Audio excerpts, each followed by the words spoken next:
Assalamualaikum warahmatullahi wabarakatuh.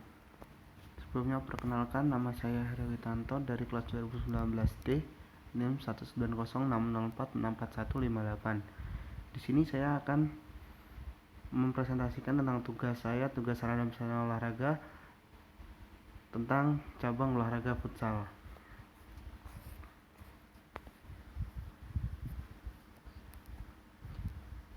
Di sini yang akan saya bahas yaitu yang pertama ada pengertian sarana dan prasarana futsal, kemudian ada sarana pada cabang olahraga futsal, dan kemudian ada prasarana pada cabang olahraga futsal.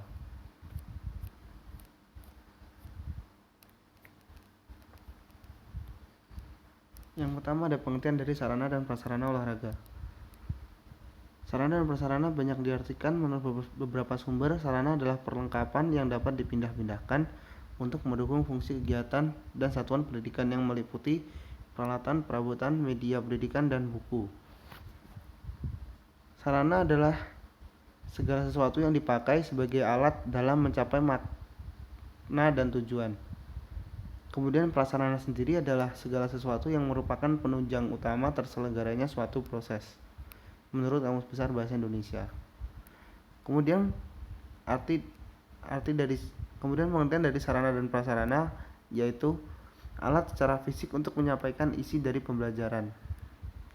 Jadi alat berupa fisik untuk menyampaikan isi dari suatu pembelajaran. Kemudian pengertian dari sarana prasarana olahraga yaitu suatu bentuk permanen, baik itu ruangan di luar maupun di dalam.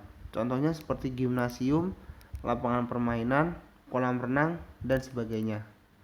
Menurut Wirjasanto 1984-154. Kemudian sarana olahraga. Sarana olahraga adalah sumber daya pendukung yang terdiri dari segala bentuk dan jenis peralatan serta perlengkapan yang digunakan dalam kegiatan olahraga. Berikut ada sarana pada cabang olahraga futsal. Yang pertama ada bola. Bolanya berbentuk bulat, terbuat dari kulit atau bahan yang lainnya. Kemudian minimum diameternya itu ada 62 cm dan maksimumnya 64 cm. Berat bola pada umumnya dimulai minimum 400 gram dan maksimum 440 gram. Tekanannya sama dengan 0,4 sampai 0,6 atmosfer atau 400 sampai 600 gram cm kubik. Kemudian yang kedua ada sepatu. Sepatu dengan model yang diperkenalkan untuk dipakai terbuat dari kain atau kulit lunak, atau sepatu gimnastik dengan sol karet atau terbuat dari bahan yang sejenisnya. Penggunaan sepatu adalah wajib. Kemudian kaos kaki. Kaos kaki sendiri ada dua model, yaitu ada model pendek dan ada model yang panjang. Ini dalam contoh ini ada model yang panjang. Kemudian yang keempat ada shin guard, yaitu pengaman kaki. Pengaman kaki harus ditutup oleh kaos kaki. Kemudian bahannya terbuat dari karet plastik atau bahan sejenisnya. Kemudian shin guard ini harus memberikan tingkat perlindungan yang cukup. Kemudian yang kelima ada logo tim. Ini mohon maaf karena saya di HP jadi panahnya kurang jelas. Ini yang di sini ada nomor pemain, kemudian ada logo tim, kemudian ada nomor punggung, kemudian ada nama sponsor dan ada nomor paha. Dalam jersey tersebut menggunakan bahan dari kain wafer yang mempunyai karakteristik permukaan yang mirip wafer, yakni berbentuk wajik dan kainnya juga cukup elastis dan nyaman untuk digunakan.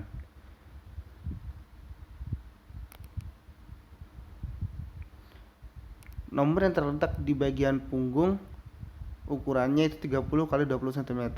Kemudian yang di paha dengan ukuran 8 x 10 cm. Nomor tersebut digunakan sebagai identitas pemain. Kemudian ada juga nama sponsor.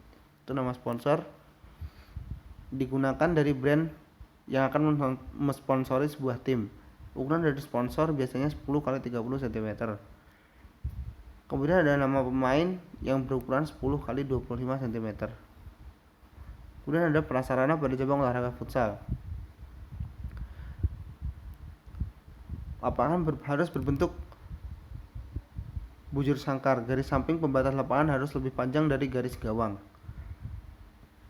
Panjang minimal lapangan futsal yaitu 25 meter dan maksimalnya 42 meter. Kemudian dengan lebar minimal 15 meter dan maksimal 25 meter.